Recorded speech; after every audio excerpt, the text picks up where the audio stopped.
ఎన్నికల ముందు కూటమి ప్రభుత్వం ఏదైతే సూపర్ 6 ఇచ్చిందో అధికారంలోకి వచ్చిన తర్వాత ఆ సూపర్ 6ని ఒక్కొక్కటిగా అమలు చేయడం వల్ల ప్రజలు ఈ రోజున సూపర్ 6 అన్నది సూపర్ హిట్ అన్నది ముక్త కంఠంతో చెప్తా ఉన్నారు.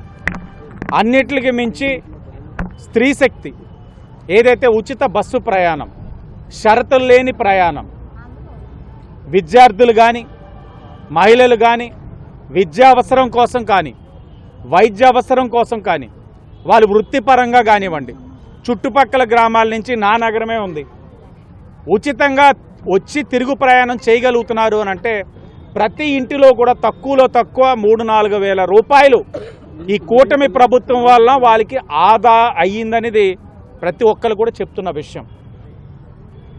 ఈరోజు చాలా గర్వంగా ఉంది. ఎందుకంటే మొదటి సంవత్సరంలోనే ఇచ్చిన ప్రతి హామీ అమలు చేయడం అన్నది చిన్న విషయం కాదు.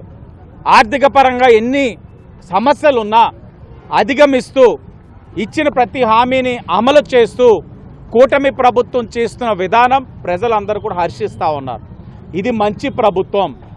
ఈ కూటమి ప్రభుత్వం మీద ప్రజలందరికీ కూడా చాలా నమ్మకం ఉంది.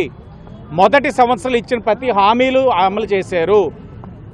తల్లికి వందనం ఏదైతే ఉందో గత మాదిరిగా అమ్మఒడి మాదిరిగా ఆనాడు ఉన్న ముఖ్యమంత్రి బటన్ నొక్కిన తర్వాత ఆ రోజుతో సరి ఎంతమందికి పడితే అంతమందే.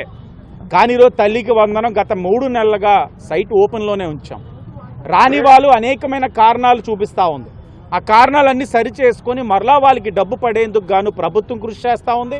సచివాలయం వ్యవస్థ కూడా పనిచేస్తూ ఉంది. షరతులు లేని సంక్షేమం ఇస్తూ ఉన్నాం. ప్రజలందరూ కూడా ఆనందంగా ఉన్నారు. ఈ రాష్ట్రంలో ఆనందంగా లేని వారు ఎవర్రా అంటే జగన్మోహన్ రెడ్డి వారి యొక్క పార్టీ వారే. వారికే కడుపు ఉబ్బరంగా ఉన్నది.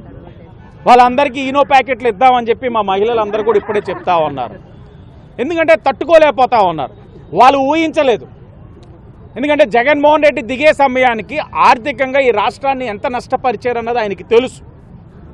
కాబట్టి ఇంత నష్టాల్లో ఉన్న రాష్ట్రం ఏ సంక్షేమ కార్యక్రమం కూడా చెయ్యలేరు. వీళ్ళిచ్చిన సూపర్ 6 అమలు కాదు అన్నది ఆయన విశ్వాసం. కానీ ఈ రోజున చంద్రబాబు నాయుడు గారు ఇచ్చిన హామీ ఏదైతే పవన్ కళ్యాణ్ గారు ఒక కృషి, కేంద్రం నరేంద్ర మోడీ గారు ప్రధానమంత్రి గారు ఇచ్చిన సహకారం ఈ రాష్ట్రంలో మొత్తం సంక్షేమం అంతా ముందుకు వెళ్తూ ఉంది.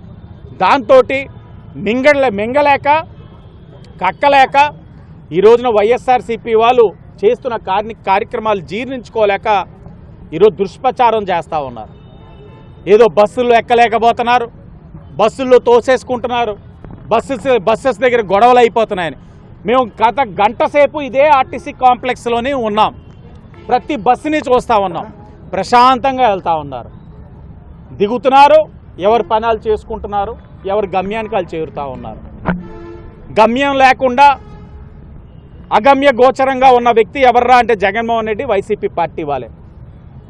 ఒకటే చెప్తా ఉన్నాం, ఏదైతే పదే జనసేనాని పవన్ కళ్యాణ్ గారు చెప్తున్నారో, మా ముఖ్యమంత్రి చంద్రబాబు నాయుడు గారు చెప్తున్నారో, అలాగే ఐటీ విద్యాశాఖ మంత్రి లోకేష్ గారు చెప్తున్నారో, ఈ యొక్క కూటమి, ఈ యొక్క కలయిక, ఈ ప్రభుత్వం వచ్చే 15 సంవత్సరాలు ఈ రాష్ట్రంలో ఇదే ఉంటుంది.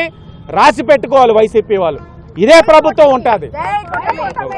ఎన్ని విధాలుగా ప్రయత్నం చేసినా ఈ కూటమి యొక్క ఐక్యతలో ఏ విధమైన ఇబ్బంది రాదన్నది కూడా వాళ్ళు రాసి పెట్టుకోవాలి.